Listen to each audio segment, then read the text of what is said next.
नमस्कार, मैं रजनीकांत, साथ में आप सभी का बहुत बहुत स्वागत है।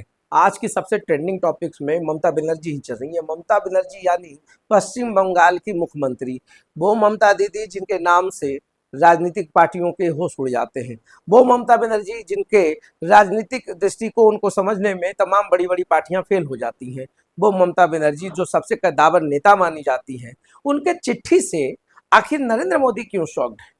और राजनीतिक गलियारों में तमाम चर्चाएं भी चल रही हैं, चर्चा चलना भी लाजमी है। आखिर क्या कुछ लिखा है वो हम बताने की कोशिश करेंगे। अपने ट्विटर हैंडल पर ममता बनर्जी ने उस पूरे चिट्ठी को शेयर किया, बताने की कोशिश की है पूरे देशवासियों को कि देखिए मेरी फिक्र कितनी है उस बच्ची को लेकर के। आरजीकर, कोलकाता के आरजीकर मेडिकल कॉलेज की रेसिडेंट डॉक्टर के साथ दुष्कर्म होता है, उनकी हत्या कर दी जाती है, विवत्सा, पूरे देश में आक्रोश है, उबाल है, हर कोई जानने की कोशिश कर रहा है कि आखिरकार सरकार कर क्या रही है। मगर इधर जो है ममता बनर्जी ने चिट्ठी लिख करके अपनी जो जवाबदेही है वो बताने की कोशिश की है कि हम कितना गंभीर है, कितना सक्रिय, कितना एक्टिव है, और होना भी चाहिए। एक महिला मुख्यमंत्री को महिला का दर्द समझना चाहिए। मगर वो दर्द कब कहाँ चला गया था, जब 9 दिनों के बाद ममता बनर्जी रोड पर उतरकर, सड़कों पर उतरकर विरोध दर्ज करा रही थी और अपने ही सरकार को घेरने की कोशिश कर रही थी। ममता अपने विभाग को घेरने की कोशिश कर रही थी, वो विभाग जिसकी मुखिया खुद है, मुख्यमंत्री भी खुद है, लॉ एंड ऑर्डर भी उनके हाथ में है, पुलिस की पूरी जो कार्य प्रणाली है जिसपे सुप्रीम कोर्ट सख्त टिप्पणी कर रहा है, पूछ रहा है कि 14 घंटे एफआईआर करने में क्यों लग गए, क्यों इसको अननेचुरल डेथ घोषित नहीं किया गया, ये तमाम चीजों में देरी क्यों हुई, क्यों पर प्रिंसिपल संदीप घोष ने पूरे हत्या के मामलों को टर्निंग पॉइंट देने की कोशिश की, इसको यू टर्न देने की कोशिश की, क्यों इसको सुसाइड बताने की कोशिश की। वो दो लोग जो साथ में थे, पहले डॉक्टर सुशांता राय, हम उनकी बात कर लेते हैं, स्वास्थ्य विभाग के पहले ओएसडी से रिटायर हुए हैं, और दूसरा नाम आ रहा है डॉक्टर अविक डे का। अभी वो पढ़ाई जरूर कर रहे हैं, मगर अविक डे जो है स्टूडेंट्स मूवमेंट, जो टीएमसी का स्टूडेंट्स मूवमेंट है उससे काफी सक्रिय रहे, उसके वो छात्र राजनीति में सक्रिय रहे। अब उनको जवाबदेही दी गई थी और कई अन्य लोगों को भी स्पॉट पे बुलाया गया था। बुला करके कुछ लोगों को जवाबदेही यह दी गई कि बाहर जाकर के आक्रोशित छात्रों के बीच में यह खबर फैला दी जाए कि उक्त डॉक्टर ने सुसाइड कर लिया है।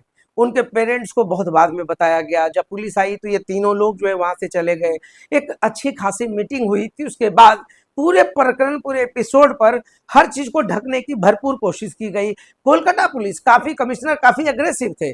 उन्होंने यह तक कहा है कि पूरा जो मीडिया है इसको फ्रेम कर रहा है और एक नए तरीके के गॉसिप को पैदा करने की कोशिश कर रही है। अब तो सुप्रीम कोर्ट पूछ रही है, सर कमिश्नर साहब जाइए सुप्रीम कोर्ट, वहां पर बताइए ना जाकर कि मीडिया ने क्या क्या गलतियां की हैं और आपकी क्या गलतियां रही हैं 14 घंटे एफआईआर दर्ज करने में। और ये लेटर से क्या साबित करना चाह रही है ममता बनर्जी? आखिर नरेंद्र मोदी को चिट्ठी लिखकर क्या वो अपनी जवाबदेही से बच पाएंगी? इतना ही एक्टिव थी तो विरोध प्रदर्शन करने की जरूरत ही क्या थी? सरकार सीधे सीधे कार्रवाई करती। गैंग रेप के मामले को अब जो भी है, एक आदमी को पकड़ लिया और पीठ थपथपाने में पूरी बंगाल की पुलिस लग गई है। ममता बनर्जी भी चीख चीख कर कह रही हैं और इसको डिफेंड किया जा रहा है, ये शर्मनाक है।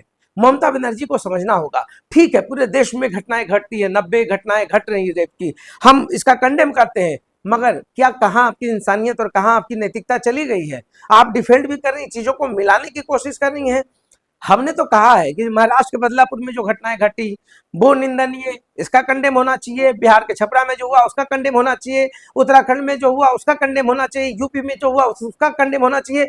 मगर ये सवाल आपसे पूछे जा रहे हैं, पश्चिम बंगाल के मुख्यमंत्री आप हैं, आप 90 लोगों का आंकड़ा दे करके अपनी जवाबदेही से नहीं बच सकती हैं। नरेंद्र मोदी को चिट्ठी लिख दिया, क्या आपकी जवाबदेही पूरी हो गई? क्या वो किसी की बेटी नहीं थी? बेटी थी ना, आप भी एक महिला है, महिला मुख्यमंत्री हैं, और आपकी संवेदनशीलता कहां चली जा रही है? आप बार बार चिट्ठी लिख करके पूरे देश का जो ध्यान है उसको भटकाने की कोशिश कर रहे हैं। पूरे देश में अगर 90 रेप हो रहा है तो ये शर्म की बात आपके लिए नहीं है, हमारे लिए नहीं है, क्या देश के लिए नहीं है? हर दिन बेटियों के साथ गलत हो रहा है, कोई इस पर सामाजिक चिंतन की बात नहीं हो रही, ऊपर से ये लेटर और तमाम चीजें, स्टंटबाजी, ये राजनीति की चल रही है, इस पर कोई कुछ नहीं बोलेगा, कोई पत्रकार खुलकर नहीं बोल रहा है बंगाल में क्या हो गया है, और तमाम चीजों पर पूरे देश में क्या हो रहा है उस पर भी बात होनी चाहिए। बहुत सारे लोगों ने मुझे व्हाट्सएप पे सवाल पूछे हैं कि आप जो है मणिपुर की घटना का जिक्र क्यों नहीं करते हैं। जब मणिपुर की घटना घटी थी तो मैंने जिक्र किया था, मैंने प्रधानमंत्री नरेंद्र मोदी से सवाल पूछे थे। जब रेशनल बेटियों के साथ गलत हुआ था तो हमने प्रधानमंत्री नरेंद्र मोदी और बीजेपी से सवाल पूछे थे। सवाल हमने जरूर पूछे थे, हर मौजू पे पूछता हूं, मगर ये जो प्रकरण है कोलकाता का जिसपे सरकार डिफेंड करने की कोशिश कर रही है, हमको ये समझना होगा कि एक इनसाइड स्टोरी बनाने का जो थेसिस लॉजिक था ये क्या था। क्यों प्रिंसिपल संदीप घोष ने तमाम चीजों को पलटने की कोशिश की, वो कौन लोग हैं जो मदद करने के लिए संदीप घोष के साथ खड़े रहे, ये सवाल भी है। वो कौन महिला एएसपी है जिसने पूरे प्रकरण में लिपापोती की पूरी कोशिश की। सरकार किसी की भी हो, बेटियां हिंदुस्तान की है, सवाल हिंदुस्तानी ही करेगा, सरकार में चाहे कोई भी हो, चाहे वो नरेंद्र मोदी की सरकार हो, चाहे वो किसी राज्य में बीजेपी शासित सरकार हो, या राज्य में कांग्रेस की सरकार हो, या टीएमसी की सरकार हो, सवाल सभी से पूछे जाएंगे और मेरा पूछना काम है। मगर ममता बनर्जी जी, जिस तरीके से आपने चिट्ठी लिख करके सेंट्रल लॉ की बात की है, एक नए कानून की बात की है, कानून क्या निर्भया से बड़ा कानून बन सकता था? आखिर बना ना, तो क्या उसके बाद घटनाएं रुक गई? क्या राजनीतिक संरक्षण में सब चीज भुला दिया जाता है? क्या पार्टी का सेंटिमेंट्स इतना बड़ा हो जाता है कि आपको किसी बेटी जिसके साथ ये विभत्स घटना घटी उसके माँ बाप का फिक्र नहीं है? और तो और देखिए, पूरे देश में ट्रेंड्स कर रहा है, तस्वीर ट्रेंड्स किया जा रहा है, टीएमसी के कार्यकर्ता बड़े बड़े नेता ट्रेंड्स कर रहे हैं, बड़े बड़े राजनीतिक पार्टी के लोग उस तस्वीर को ट्रेंड करके नीचे स्लोगन लिख रहे हैं, ये स्टंटबाजी करके। ठीक है, आपको विरोध करना है, क्यों आप पहचान उजागर करते हैं?